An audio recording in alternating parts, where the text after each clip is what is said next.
Bom, a gente está, portanto, iniciando a live dessa semana com a amiga Karina Merlo, trabalhadora aí do movimento espírita, incansável, oradora espírita, estudiosa, participa de uma série de atividades aí, produtora de conteúdo também, produz conteúdo espírita aí virtual, né, pela internet. E é uma grande alegria, e amiga minha, pessoal. É uma grande alegria estar aqui com você, Karina. Você levantou um tema que é um tema interessantíssimo, um tema de fôlego, que a gente tem aí há algum tempo para a gente aí conversar e fazer considerações. Creio que esse tema mobiliza muito, e eu gostaria de, inicialmente, alguma consideração inicial para passar a palavra para você. Eu me lembrei aqui, agora de tarde, antes de começar a live, que tem uma frase atribuída a Michel Montaigne, né? Michel Montaigne foi um grande filósofo francês, político, jurista, e falou muito sobre educação, escreveu sobre educação e sobre sociedade, sobre o âmbito coletivo. Ele tem uma frase que é até engraçada e até virou motivo de ironia. Ele diz que o casamento é como se fosse uma gaiola de pássaro aberta, que os que estão dentro querem sair e os que estão fora querem entrar. Essa colocação de Montaigne, de alguma forma, fala um pouco dos desafios da vida do casamento e dos ideais em torno do casamento. De um lado, a romantização em torno da vida matrimonial, de outro lado, os desafios de toda a jornada que diz respeito aí às relações próximas, né? Relações familiares, e o matrimônio também é uma relação que está incluída nesse âmbito de relações próximas, né? A verdade é que essa frase de Montaigne me faz pensar nesse desafio que é da experiência moderna, especialmente a experiência atual da vida a dois, né? E tem um autor muito bom chamado Luc Ferry, um autor francês, que ele costuma fazer alusão de que a família atual, em termos atuais, moderna, e, por consequência, também a vida matrimonial, é um projeto, do ponto de vista do nosso conceito atual, algo recente. Não é um projeto tão antigo assim, do ponto de vista aí da noção que se tinha da vida matrimonial ao longo da história. O que é que Luc Ferry está dizendo? É que casar por amor ou se unir a alguém por afeto é uma coisa recente. Se você perguntasse a um homem da Idade Média, por exemplo, se ele casaria por amor, ele ia dizer, Deus me livre, esse negócio é muito frágil. Era arranjo social, era vinculação de patrimônio, era conciliábulo político, e casar por amor, amor era uma coisa muito fraca. E Luc Ferry vai dizer que, no fundo, a ideia dos vínculos por afeto tornaram as relações mais fortes e a noção de laço familiar muito mais forte, apesar de haver autonomia dos indivíduos se envolverem e dos indivíduos separarem. Essa ideia de casamento por amor ser um projeto recente e não ser algo tão assim histórico, a ponto de, se você perguntasse especialmente aos sujeitos, né, aos homens, aí do ponto de vista masculino, casamento por amor, o que é que ele acha? Ele diz, não, amor você não encontra no casamento. Essa era a ideia que tinha muito forte, né? Era mais manutenção da família e estruturação aí de uma sociedade, né? Uma sociedade que, de alguma forma, está associado e atravessa toda a noção de vínculo conjugal ao longo dos tempos, né? A semântica da palavra conjugal já é uma semântica pesada, julgo compartilhado. Jesus alude à questão do casamento, dizendo, não separeis o que Deus juntou, fazendo uma alusão ao Velho Testamento, e essa frase é tão polêmica, e eu quero até que você depois comente essa frase, porque essa frase é tão polêmica que deu aso a interpretações as mais variadas, algumas muito equivocadas, né? O homem não separa o que Deus uniu, e se entendeu que era o casamento religioso dentro da instituição, especialmente da instituição católica romana, e, portanto, o casamento feito do ponto de vista religioso não deveria ser separado, porque Deus uniu aquilo. Essa ideia é uma ideia muito forte e que, de alguma forma, de alguma sorte, está atrelada à noção de casamento ao longo da história, que estava associada aí à ideia de um ritual, casamento como sendo fruto de uma liturgia.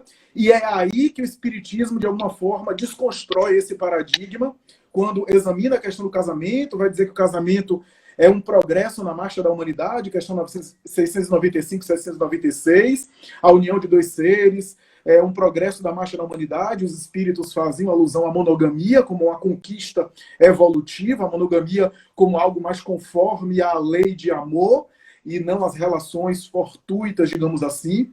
E tem o Evangelho segundo o Espiritismo, há uma colocação que eu acho basilar a respeito do tema, quando ele diz que no casamento há duas leis, né? A união dos sexos, lei de reprodução, e o vínculo de afeto, lei de amor. Portanto, uma lei material, como diz Allan Kardec, e outra lei moral. Portanto, aí entrando aí no tema que a gente organizou para falar, os espíritas têm já uma noção bem privilegiada do casamento que os nossos antepassados não possuíam, que é essa noção de que o casamento é muito mais uma vinculação de afeto do que uma liturgia civil ou uma associação religiosa, institucional, para a sociedade, digamos assim. Né? Os espíritas têm uma ferramenta e têm um acervo de conhecimento muito mais do que os sistemas religiosos tradicionais nesse sentido, porque vai falar que o casamento é um projeto evolutivo que envolve duas almas e que nem tem a visão romântica de que tudo são flores,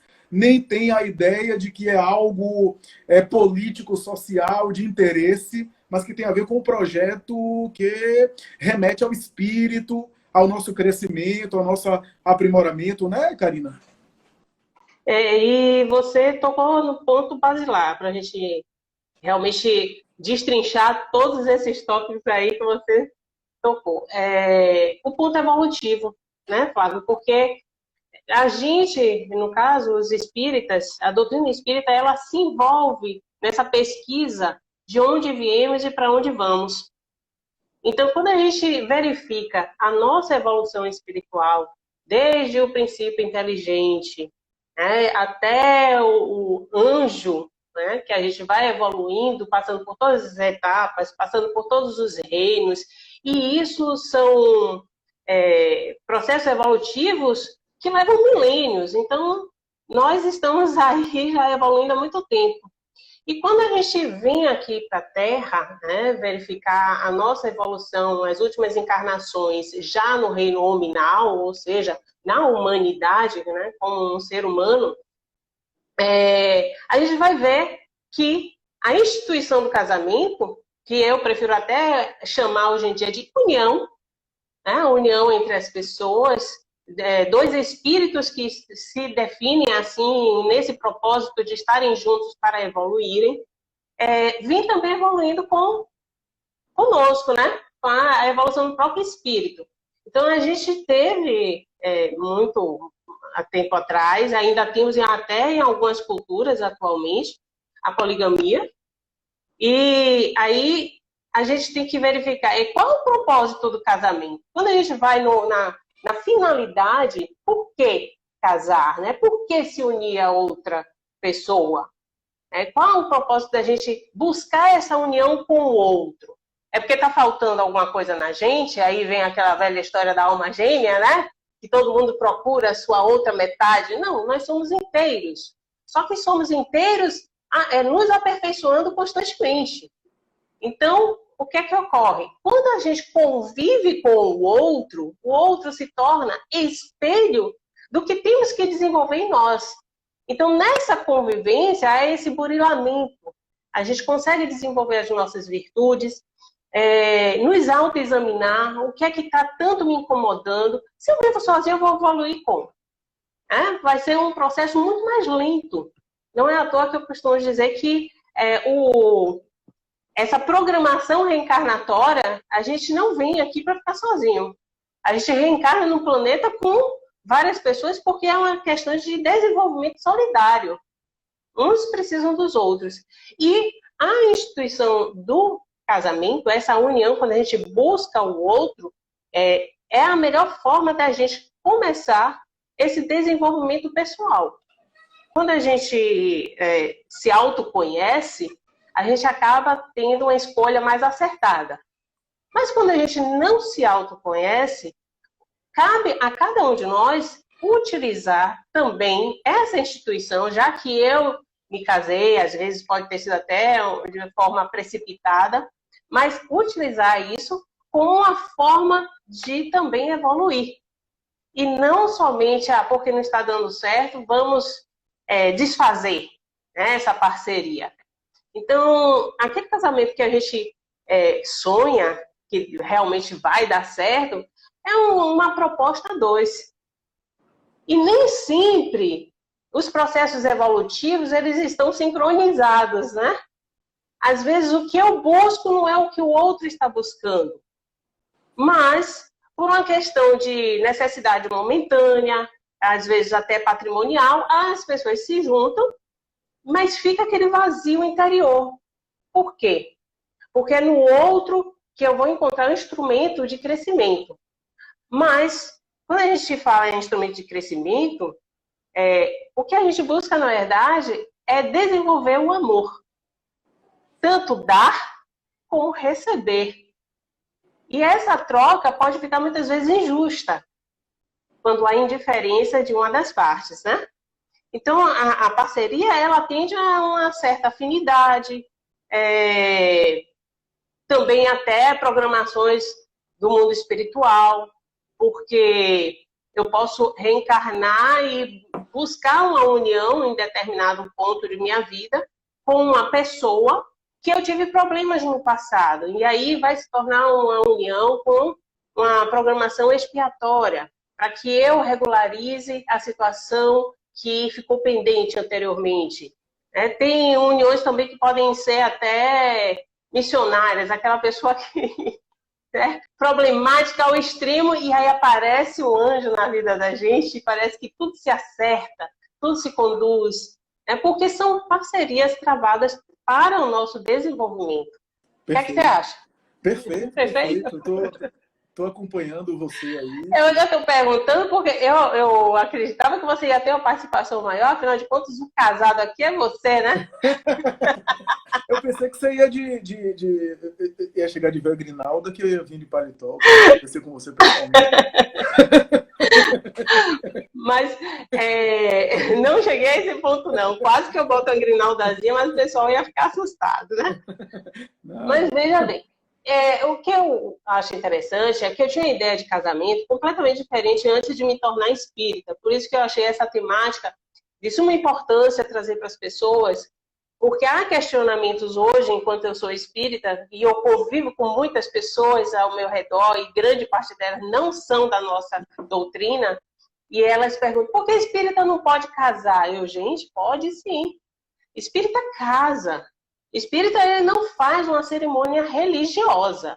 Ele pode fazer até uma celebração daquele momento, afinal de contas, se a gente se gradua em alguma faculdade, a gente também não comemora, a gente, às vezes, tem o hábito também nos nossos aniversários, e o seu está chegando, meus parabéns adiantados, aniversário a gente comemora, né? Ou seja, os grandes passos que a gente dá na nossa vida, a gente tem um hábito de celebrar. Então, o mais importante é que quando há uma união entre os dois seres, que eles têm uma responsabilidade de cultivar esse relacionamento com respeito, com companheirismo, né? Com afeto, carinho. Me questiono muito a respeito do sexo. Sexo, eu costumo dizer, é o sal da comida. É aquele tempero que não pode faltar na comida. Mas a gente passa, muitas vezes, com a comida um pouquinho salgada ou uma comida um pouquinho sem sal. Mas a gente vai levando. Porque há outros ingredientes nessa união que são muito mais importantes. O sexo, a princípio, ele é biológico, né? Quando a gente vai examinar o fenômeno da sexualidade, a gente vê em todos os seres orgânicos que reproduzem. Desde até plantas. Aí você vai dizer, Karina, a planta, eu nunca olhei para uma planta pensando que ela estaria fazendo sexo, né? Mas a fecundação é um ato sexual. Então, quando a gente galga esse patamar evolutivo e chega na humanidade, no homem, o homem, a princípio, é instinto. Então, aquela coisa mais selvagem, né? De realmente buscar a mulher para procriar. Você falou, a princípio, quando a gente falou da poligamia, né? Das culturas poligâmicas, a princípio, lá na época de Jesus, ainda éramos objetos das mulheres, né? Então, o homem, quanto mais posses ele tivesse, mais poderoso ele era. E algumas culturas ainda seguem esse tipo de pensamento. Bem, se eu posso manter 20 mulheres financeiramente, eu vou manter 20 mulheres, vou ser casado com 20 mulheres. A gente tem culturas, né, no Oriente que são dessa linhagem. Mas, para nós, a gente não olha a união de uma forma patrimonial somente. É principalmente espiritual. Porque o espiritismo, a gente, quando resgata a moral cristã, no sentido de que nós devemos cultivar os bens espirituais, que são muito mais importantes do que os bens materiais, aí a gente já olha a união com outro ângulo, né? Com a maturidade mais espiritual. O espírito já evoluiu um pouco mais, já saiu daquela coisa do instinto, da materialidade, e busca agora a ascensão. E essa ascensão vai ser também através daquele companheiro que esteja conosco, crescendo junto, né? Evoluindo junto. Tem esse aspecto, né? Muito bom, muito bom. Me chamou a atenção, Karina, você falando da questão de que você considera hoje a união de duas pessoas sinônimo de casamento. Eu concordo plenamente, porque, na verdade, do ponto de vista espírita, a gente rompe um pouco com aquela ideia formal do ritual, da liturgia. Não que a liturgia não seja importante, às vezes é um ritual de passagem, mas às vezes duas pessoas estão convivendo juntas, morando já não sei quanto tempo. Do ponto de vista espiritual, estando convivendo juntos, dividindo a vida, é um casamento, tem a responsabilidade espiritual e moral de um casamento, né? Do ponto de vista humano, talvez precisaria definir isso, e aí eu vejo isso muito na minha área, né? Pessoas que estão há 20 anos juntas, e a gente pergunta, por exemplo, numa terapia de casal, o que é que vocês são? Cada um diz uma resposta, cada um dá uma resposta. O problema de não definir, de não fazer o ritual de passagem é isso, né? Às vezes, cada um está entendendo uma coisa diferente, e pode haver mágoas com isso, né? Em relação a um relacionamento, né? Com certeza, com certeza.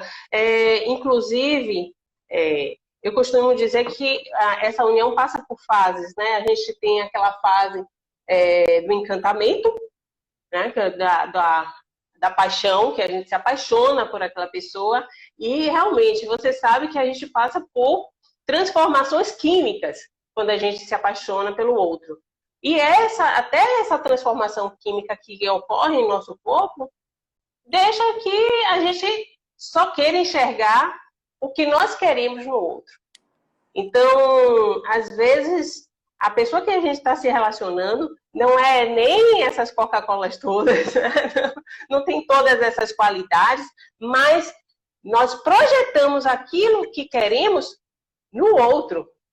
Então, essa busca, esse encantamento, ele tem determinado tempo para durar, né? Então, às vezes ocorre dentro de 1 ano, 2 anos, tem casos até uma paixão durante 7 anos, já valeu a pena o casamento de 7 anos, né? Durante essa paixão. Mas depois que passa essa parte da paixão, o que é que envolve esse apaixonamento?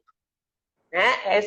Essa busca dos príncipes e das princesas encantados. A gente, na verdade, a gente está encantado com o novo. Porque a gente, quando é novidade, aquilo, inclusive até o fato da gente se mostrar da melhor faceta que a gente pode para o outro, porque a gente escolhe o que a gente quer ser para o outro, né? Até chegar à fase de convívio, tudo bem, tudo é lindo e maravilhoso. Na hora que vai conviver, é que a gente vai vendo que essas máscaras vão caindo. E a pessoa vai se mostrando, eu não gosto nem de chamar de máscara, mas na verdade essas facetas vão se dissipando e você vai vendo a essência do outro realmente como ele é. Se até aí tudo bem, você acha a essência bonita, linda, maravilhosa, você vai convivendo com a pessoa, né? Continua a união. Até o momento que você se acomoda. E o que é essa fase de acomodação? Você acredita que já conhece a outra pessoa suficientemente. Não, a pessoa se torna, na verdade, previsível, né, pra gente. Ele assim, não, eu já conheço, fulano vai pensar isso, se eu falar aquilo, vai pensar assim, se eu fizer isso, vai falar assado. e esquece que ali tem um ser espiritual vivendo com você. Somos espíritos. Quanto que há nesse indivíduo que eu tenho para descobrir? Quantas vezes a gente reencarna, meu Deus do céu? Quantos papéis, tudo que nós trazemos dentro de nós, no nosso inconsciente. Por isso que, às vezes, a gente até se surpreende, acha que conhece a pessoa e, de repente, a pessoa dá aquele start e se revela com uma reação fora do normal. Mas, na verdade, aquilo é o normal daquela pessoa. É que a gente não deu oportunidade de ainda investigar, ainda ter contato com aquele ponto específico. Então, isso ocorre nas uniões, quando a gente simplesmente acha que conhece já o outro, vai se acomodando e vai deixando também, vai se desinteressando, vai ficando uma relação estagnada. E, Flávio, quando a gente estuda no Espiritismo e a gente entende que nós fazemos parte de um plano maior e entendemos que estamos inseridos num todo que é Deus, fazemos parte dele, temos ele em nós, observamos que tudo está em movimento, o universo está em movimento, nós estamos em movimento. Se a gente perde aqui o nosso corpo, a gente morre, a gente continua em movimento. Nada pode permanecer estático, estagnado, muito menos um relacionamento. Aí, quando tem essa acomodação, geralmente uma das partes vai ficar insatisfeita, se não as duas partes, né? E está fadado ao insucesso. Quando a gente tem essa visão espiritual, né, que a doutrina nos dá, de todo esse detalhamento, de que nós devemos ser mais pacientes com o outro, que há muito a investigar e a conhecer a respeito do nosso parceiro, da nossa parceira, nós temos um cuidado maior com a relação. Porque hoje em dia, né, como diz, você vai saber, acho que é Bauman, né, que fala dos relacionamentos líquidos, né? Acertei, porque não é minha área, é a sua. Mas hoje em dia as relações estão líquidas, ou seja, não prestou, acabou. Não está me deixando feliz, tchau. Mas espera aí, se não está te deixando feliz, é porque algo está incomodando. O que é que está incomodando? Ninguém quer ter o trabalho de fazer esse exame, que é o que vai nos ajudar a evoluir. Então, as uniões, elas não são permanentes, né? A gente não está dizendo que eu vou me unir e passar o resto dessa encarnação com fulano, ou a gente vai desencarnar e vamos ter outras encarnações pela frente juntos. Não, nós só temos aquela convivência por uma questão de necessidade evolutiva.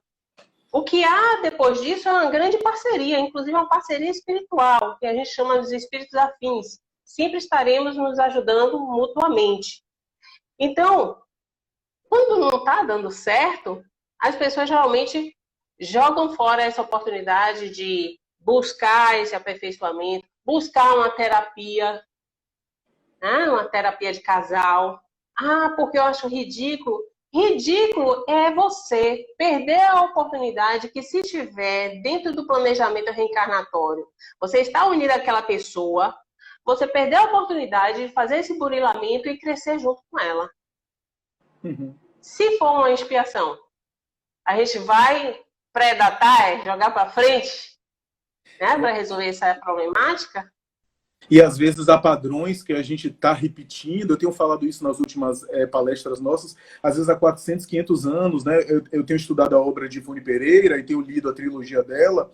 E é interessante a gente ver as obras, né, Nas Voragens do Pecado, Cavaleiro Lumière e O Drama da Bretanha, só para citar esses 3 livros, que são reencarnações da Ivone, de 1500 a 1900 e pouco. Quer dizer, 400 anos, ela reencarnando e num triângulo amoroso com dois sujeitos cometendo os mesmos erros, né? Repetindo os mesmos equívocos, quer dizer, 400 anos repetindo os mesmos padrões. E essa literatura mediúnica, espírita, nos ajuda também a olhar. Eu achei brilhante a sua fala quando você colocou sobre o cuidado, porque a nossa tendência nas relações mais próximas, não apenas o casamento, mas também, e talvez especialmente a relação amorosa, que é a relação de intimidade por excelência, né? Porque compartilha intimidade, compartilha corpos e assim por diante. A gente tem a tendência a ir relaxar e aí começa a tratar a relação e aí o outro de qualquer forma, né? Esse cuidado que a gente tem com o estranho, com a visita, com a pessoa que conhece agora, a gente passa a perder um pouco essa noção, né? E você também tocou uma coisa muito, muito importante, Karina, que é a transposição e a transformação da paixão para amor, né? Como é que isso é feito, né? Quando é que isso se transforma da paixão inicial, que tem a ver com libido, que tem a ver com idealização, e aquilo se transforma em amor, né? Esse processo é um processo complexo, é um processo que não é fácil de a gente até descrever, né? Tem a ver com até onde eu também compreendo, como você falou, se os defeitos do outro é tolerável para mim, tem isso, né? O limite de cada um, né? O próprio Livro dos Espíritos fala isso. Mas, sobretudo, quando o sujeito tem essa noção espiritual de que o casamento não é a imagem da lua de mel. Joana de Ângeles tem uma mensagem sobre isso, né? O casamento não é a imagem da lua de mel, que às vezes é frustrante a lua de mel aqui para nós, mas não é essa imagem. O casamento, muitas vezes, a verdade sobre o casamento é a construção do dia a dia, que não é fácil, é feito de atritos, né? É feito de diferenças também, e exige de nós uma maturidade. As pessoas estão comentando muito sobre maturidade. Eu vou deixar um tempinho no final para a Karina e a gente comentar as perguntas que estão sendo feitas, mas eu acho que exige de nós realmente esse se reinventar, como você falou, né? Porque a gente vai sendo transformado pela relação e a gente também transforma o outro, né? Nessa convivência. A própria evolução individual, os espíritos já nos alertam que depende da vontade de cada um, né? Então, a gente não evolui, a gente não faz o processo de autoconhecimento simplesmente porque faz parte da natureza. Não, a gente tem que buscar isso. Buscar. E um bom relacionamento, a gente também tem que empenhar a nossa vontade. A gente tem que usar de todos os instrumentos que a gente possa aproveitar essa experiência com o outro. É algo muito desafiador, porque quando a gente passa a dividir o mesmo espaço com outra pessoa, na verdade, ali não estamos só duas pessoas, né? Eu costumo dizer que ali estamos eu e mais, na verdade, minha família, o outro com a família dele. Então, existe até um filme, eu esqueci o nome, que era muito interessante atrás, que está um casal discutindo na cama, né? Eles estão discutindo e tudo, daqui a pouco aí aparece a mãe dela, começa a discutir com o pai dele, depois vai aparecer o pai do outro aí. Quando você vai ver, a família está toda em cima da cama do casal, né? Enquanto eles estão tendo a discussão, e eles chegam no ápice e aí a família some. Para nos dar essa noção que são os fatores culturais que vão implicar também nos nossos pontos de vista durante as nossas conversas. São os fatores individuais de ordem íntima mesmo, a insegurança das experiências anteriores, né? Há muita coisa para cuidar, muita coisa para desenvolver juntos, né? E eu costumo dizer que o amor é para os fortes. Amor é para os fortes. Só os fortes amam. Por quê? Exige de nós esse trabalho. Exige de nós essa dedicação, né? Quando a gente não ama, simplesmente a gente vai pelo lado mais fácil, né? Para a dissolução. Então, ou seja, fica muito mais conveniente para a gente passar pela porta larga do que a gente buscar a porta estreita para manter uma união de forma saudável. Mas isso vai implicar a vontade, a dedicação das partes envolvidas. Quando eu falo, eu gosto muito, como eu disse, chamar união e não casamento, porque hoje a gente tem a união estável, que muitas vezes se torna instável, né? E acaba também se dissolvendo. Mas é interessante que eu lido no dia a dia com dissoluções de uniões, assim, de pessoas que estão há 4 décadas juntas. E dói você olhar e ver toda uma história de família ali que está sendo rompida de uma hora para outra. E o que é que houve com esse casal que conseguiu manter uma união durante 40 anos que agora não consegue mais?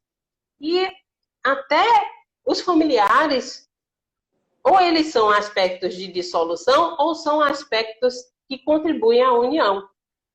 Então, quando os envolvidos, eles têm que ter também esse cuidado em olhar ao seu redor, as pessoas que fazem parte da vida delas, né, porque exercem influência. A gente tem a influência espiritual, tanto de obsessores que estão no plano, né, espiritual, como temos a influência dos obsessores que estão materializados e às vezes fazem parte até da nossa própria família.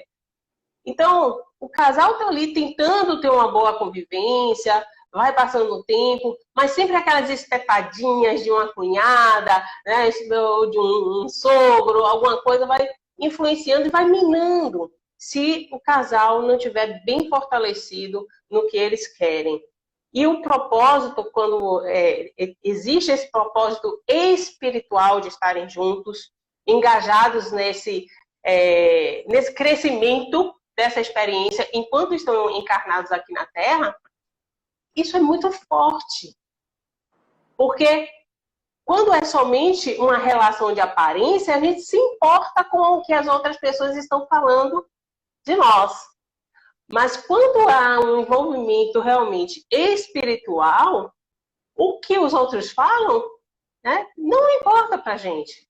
O propósito da evolução juntos nesse momento é muito maior do que o que os outros podem comentar ou não.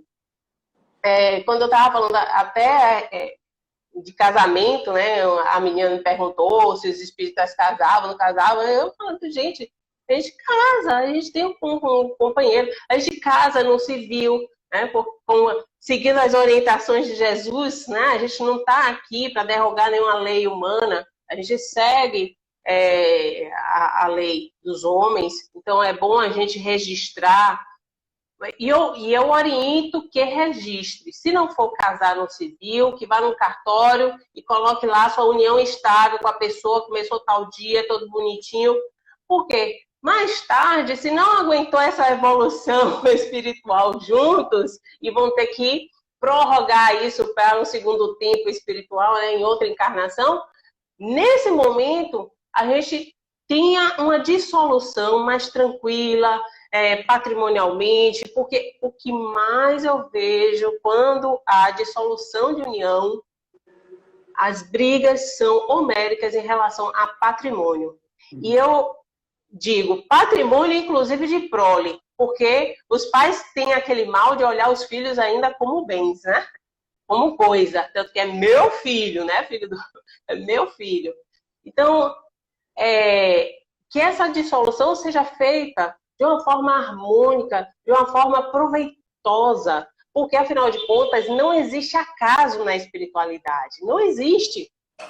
Quando essas duas pessoas se encontraram, existia um propósito evolutivo naquele momento que, se não deu certo, e aí pode entrar milhares de fatores, né, que a gente pode, se analisar aqui, vai ultrapassar até o tempo da live, mas lembremos que a nossa programação espiritual, ela não é estática. Como eu falei, tudo está em movimento, até inclusive a nossa programação espiritual. Eu, quando reencarno, eu tenho um plano, um planejamento. Mas, durante a minha vivência aqui, eu vou vivenciando minhas experiências, e a depender do que vai me ocorrendo, as pessoas que eu vou encontrando, isso vai passando por ajustes. Então, eu não posso dizer, eu reencarnei para viver com tal pessoa até o fim dos meus tempos. Não, não é assim. A gente tem que ponderar determinadas situações. Quando a gente vai observar, por exemplo, o divórcio, né? Que eu estou falando da dissolução da união. O divórcio, que muitas pessoas criticam no meio espírita, mas se a gente está vendo que as duas pessoas não estão se desenvolvendo juntas, não estão evoluindo, que é o propósito da união, é esse. Como eu falei, não é um propósito apenas biológico, vamos constituir família, até porque muitas pessoas se unem e nem filhos têm. Uhum. Então, não está dando certo. Aí vai, um desenvolve a depressão, às vezes descambando até para o suicídio, né? Ou então a violência doméstica começa a ser constante dentro de casa, e aí onde desencamba para um homicídio. E a gente tem que falar que essa instituição é uma instituição universal, a união entre as pessoas, o relacionamento. Sobre esse ponto, Karina, sobre esse ponto, só para você dar continuidade, a Flávia perguntou, e quando se trata de uma mulher que vive uma relação abusiva, sofre violência psicológica, traição, o casamento nesse contexto, como deve ser analisado? Eu estou aproveitando porque está dentro do que você está falando. Exatamente. Não há necessidade da pessoa se automutilar, ficar, porque você se submeter a essas condições de violência física, porque por um propósito evolutivo. Que propósito evolutivo é esse? Você vai, na verdade, evoluir, porque os traumas que você vai ficar durante essa relação, né?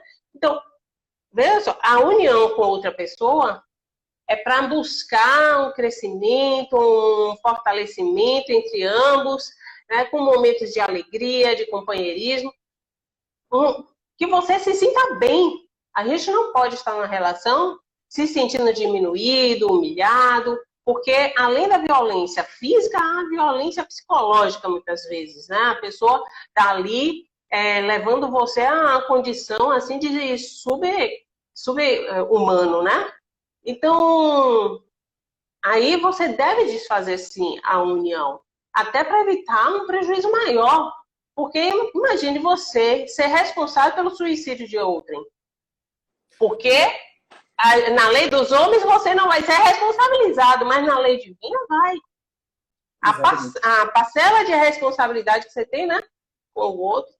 Essa sua fala é importante porque coloca bem na moderação e no equilíbrio que você está falando, né? Se de um lado você falou inicialmente que as pessoas optam por separar ou por romper, às vezes, uma história familiar e conjugal, já que a base da família normalmente é a relação a dois, de maneira geral, claro, e as pessoas reagem de uma forma porque são intolerantes, e a gente está vivendo uma época de intolerância com qualquer tipo de contrariedade, e a união a dois, a gente vai ter contrariedade.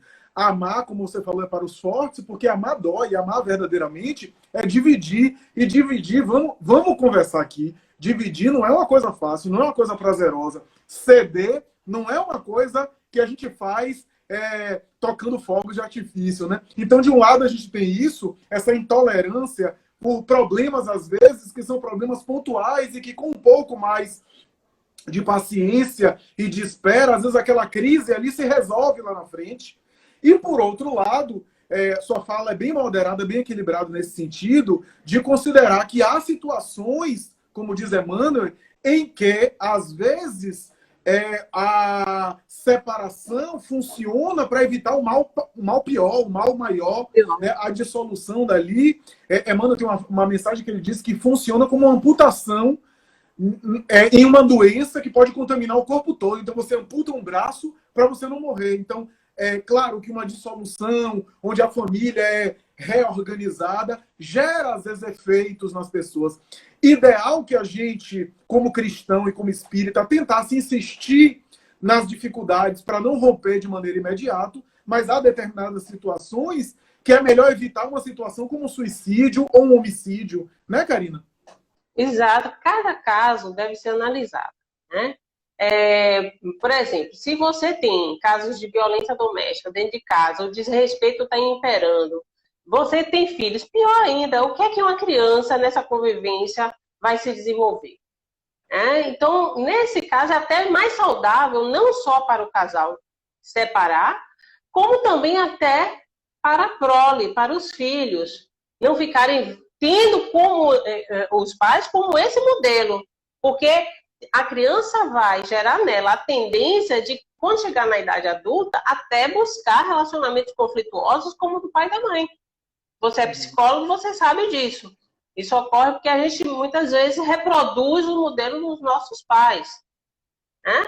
E então tem casos que sim, a gente deve buscar, a gente deve lutar para manter o relacionamento, porque há ainda o respeito. Às vezes, porque não está tendo muito mais atração sexual. Muita gente, não, porque a gente não faz como a gente fazia no início do relacionamento. Gente, como eu falei, o sexo ele vai passar a ser um detalhe no relacionamento, ele não vai ser o relacionamento. Enquanto que a gente está passando por uma descoberta, é aquilo que você falou, né? A gente está se despindo para o outro, tanto fisicamente como emocionalmente. Mas olha que a gente tem muitos aborrecimentos em relação a isso. Eu lido com isso direto, Karina. A queixa, normalmente os homens queixam mais, mas não é só os homens, não. Há mulheres que também queixam, que é do desnível do apetite sexual, da libido, que não é a dinâmica do casal igual, que às vezes há um desnível. É raro haver um nível igual. Quase sempre vai haver desnível. Vai haver diferenças na dinâmica. Claro, porque são seres completamente diferentes e com dinâmicas diferentes. Porque quando você vai ver, um está mais dentro de casa, lidando com a educação dos filhos, o outro está mais relacionado, né, com o objetivo profissional. E isso tem que haver um equilíbrio, porque às vezes o que está em casa está insatisfeito porque o outro não fica em casa. Eu achei interessante, essa pandemia forçou todo mundo a ficar dentro de casa de uma hora para outra, né? Para você observar que determinadas atividades, aquelas domésticas, têm importância, né, no dia a dia, no desenvolvimento daquele lar, das pessoas que fazem parte daquele lar, daquelas crianças. Isso tudo tem que ser observado. Não, então, quando a gente e principalmente, o mais importante, lembrar que estamos nos relacionando com espíritos. Nós somos espíritos e estamos lidando com outro espírito. Então, a diversidade, o mundo, né, que essa pessoa representa, é infinito. A gente vai sempre estar se surpreendendo. Mas, quando há esperança de manter esse relacionamento, a gente deve buscar, sim. Até porque o relacionamento é feito de fases. Às vezes a gente passa por fases mais conturbadas, aspectos que acabam vindo de fora e atingindo a relação. Mas depois isso vem e fortalece a união. A gente tem que tentar. Mas se a gente não tenta e simplesmente dissolve, né, o que é que ocorre? A repetição, como você falou. A pessoa vai buscar em outra aquelas necessidades que não foram atendidas com o parceiro atual. E aí vai acontecer a mesma problemática. Porque não teve aquele cuidado de parar, analisar e fortalecer. E muitas vezes não quer dizer que o casal vai permanecer unido. Perfeito. Com essas tentativas, com essas investidas de tentar ficarem juntos, às vezes chegam têm a consciência que não devem permanecer juntos, mas de uma forma com respeito, tranquila, né, com maturidade. E não, como a gente vê, com muita infantilidade, como os casais aí, de repente se separam de uma hora para outra e acabam até se tornando inimigos, pessoas que outros dias estavam dividindo a sua intimidade juntas e se tornam completamente estranhas, né? Joana tem uma mensagem no livro Libertação pelo Amor, eu acho, que ela fala até naqueles vínculos conjugais que não dão certo. E se há uma necessidade espiritual daqueles cônjuges conviverem, eles separam maritalmente, mas continuam mantendo contato, seja por filhos, seja por outros motivos. E o amor pode ser desenvolvido de uma outra forma, a necessidade espiritual de convivência existe, e às vezes, se há brigas, as brigas continuam enquanto ex-maridos, né? Ex-marido e ex-mulher, né? Agora, Karina, deixa eu aproveitar esses minutos finais para ler as perguntas para você, para gente tentar. Jussara pergunta: o amor romântico existe? Essa é uma questão aí interessante, né? O amor romântico está associado, às vezes, à admiração, né? a projeção, como você falou, né? Que é importante, o amor romântico é importante, de valorizar o lado positivo. O problema é que só o amor romântico, às vezes, não consegue, a longo prazo, dar conta, porque nenhuma admiração suporta a convivência a longo prazo, né? Porque a gente admira inicialmente, mas quando a gente começa a ver os defeitos, se eu amo a pessoa só porque eu admiro, né? E eu preciso só admirar para manter uma relação, essa admiração, a hora vai romper, né? Não vai sustentar, né? Você quer comentar alguma coisa sobre esse? Esse amor romântico, eu acho que foi muito um produto vendido pela mídia, né? E principalmente as mulheres, a princípio, quando a televisão foi lançada, eu sei que você não é desse tempo, mas eu posso falar a respeito. As mulheres, elas ainda eram as senhoras do lar. Ficavam muito em casa, então tinham mais acesso ao conteúdo que passava na TV.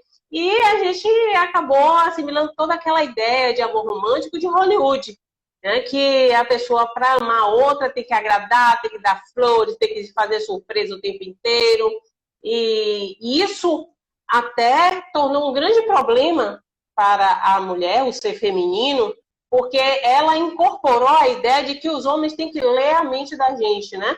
Então, não existe uma mulher nesse mundo que não gosta de ganhar flores. Mas ela não quer falar que gosta de ganhar flores e que, olha, me traga flores hoje. Ela quer que você adivinhe o pensamento que hoje é um dia importante para ela e que você tem que chegar em casa com flores. Então, o fato de Hollywood ter trazido esse produto e a gente ter comprado, incorporado isso, não quer dizer que o nosso parceiro, o nosso companheiro tem essa mesma posição, né? Esse mesmo ideal. Perfeito, perfeito. Antônia trouxe uma questão interessante. Será que quanto mais a gente se conhece, conseguiríamos fazer escolhas mais assertivas? Ou será que não ficamos mais exigentes quando a gente se conhece? Olha, o autoconhecimento é a base de tudo, né? Inclusive, para mim, foi o ponto mais importante no Espiritismo para começar a fazer grandes mudanças na minha pessoa, e é o que eu sempre aconselho. Que a gente trabalhe o autoconhecimento constantemente. Quanto mais você se conhece, mais você sabe o que quer. Infelizmente, os nossos erros, os nossos equívocos são baseados naquilo que a gente pensa que quer, mas no fundo, não faz parte dos nossos anseios espirituais. Então, o autoconhecimento é a base de tudo, principalmente para a gente travar relacionamentos com terceiros. Primeiro, a gente tem que ter um relacionamento conosco. Uhum. A Abidon está perguntando, casamento também pode ser vida sexual estável? Tem pessoas que buscam apenas isso? A busca por uma relação conjugal como uma forma de buscar sexo recorrente, estável? Olha, eu acredito que não seja um casamento estável nesse sentido, né? Porque se é somente para atender um dos aspectos de um todo, ele não vai sobreviver. Até porque sexo a gente tem fora do casamento com quem a gente quiser, né? Sem qualquer tipo de compromisso. O casamento, essa união entre duas pessoas, ou realmente querer estar com o outro, envolve muitos outros aspectos do que o sexo. Como eu falei, o sexo é apenas um detalhe, né? Talvez por imaturidade algumas pessoas busquem isso, que é uma ilusão, porque eu até me lembrei aqui de uma piada, né? A pessoa busca sexo no casamento, é justamente que não vai ter com o tempo, né? Vai começar a beijar na testa e pedir a bênção, enfim.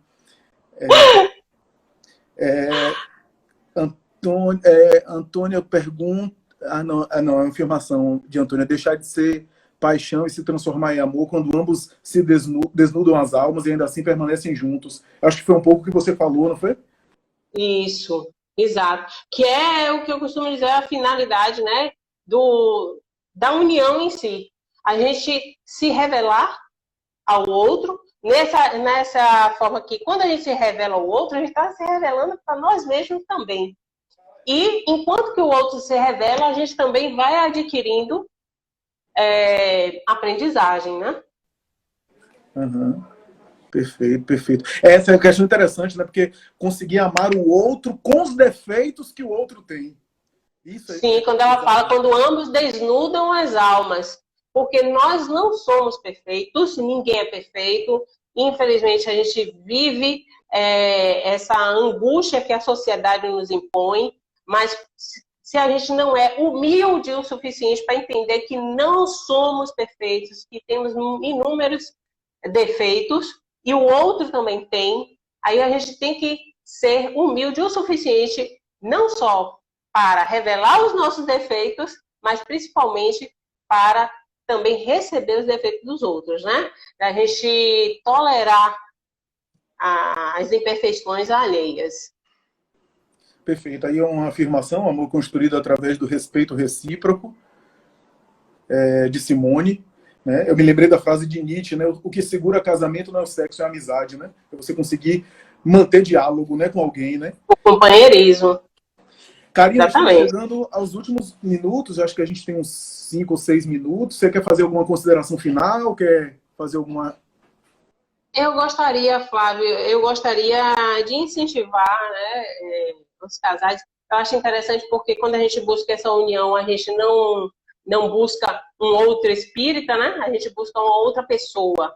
E às vezes vem com religião completamente diferente da nossa.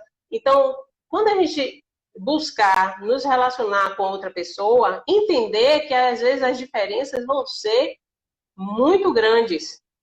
E aí a gente tem que redobrar a paciência. Senão, você vai ter que investir em uma pessoa diferente, né?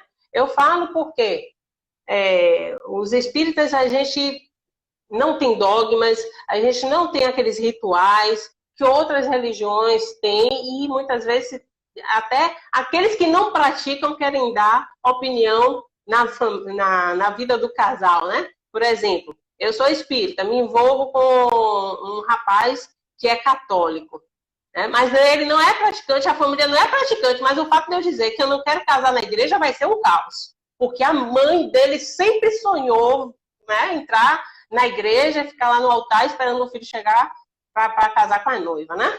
Então, a gente entender que tem essas diferenciações, não pensar e sermos muito pragmáticos e entendermos essas diferenças e sempre fazer o evangelho no lar.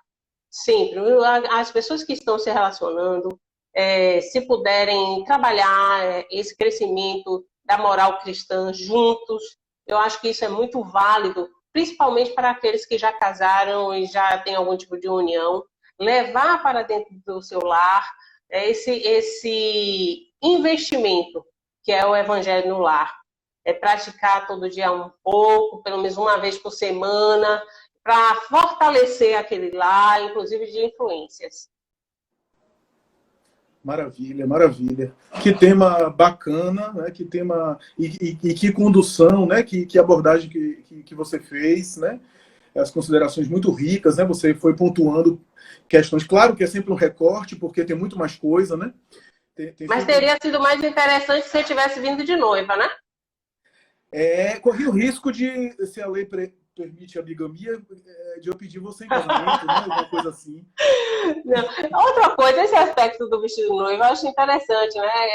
Essa menina que estava tendo essa conversa comigo me falou isso. E vem cá, você não pensa em um dia casar de branco, entrar na igreja? Aí eu já pensei no passado. Hoje em dia não faz parte mais da minha realidade. Aí é que eu tive que explicar para ela. Até porque a gente casa de branco na igreja por uma questão de ignorância. Ela se ofendeu. Como assim? Porque nem a igreja exige que se case de branco. As tradições, aquela coisa de a gente saber que noiva sempre veste branco, a gente põe na cabeça que tem que vestir branco e não é. Então pode ser qualquer cor. Você pode fazer o seu casamento da igreja. Então, esses dogmas têm que ser quebrados, né? Com o tempo, eu acho que a gente vai se espiritualizando, vai evoluindo e vai vendo que muitas coisas a gente pode deixar de lado e realmente buscar o que há de maior dentro de nós, que é a nossa essência, como seres espirituais.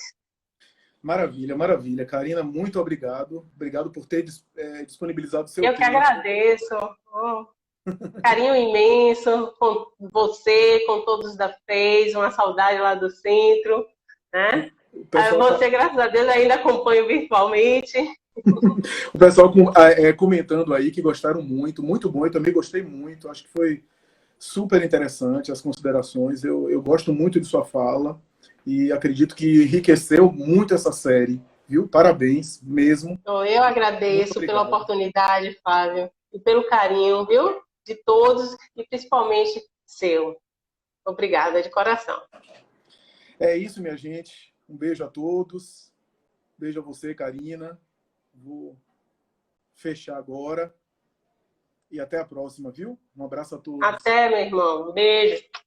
Muita paz.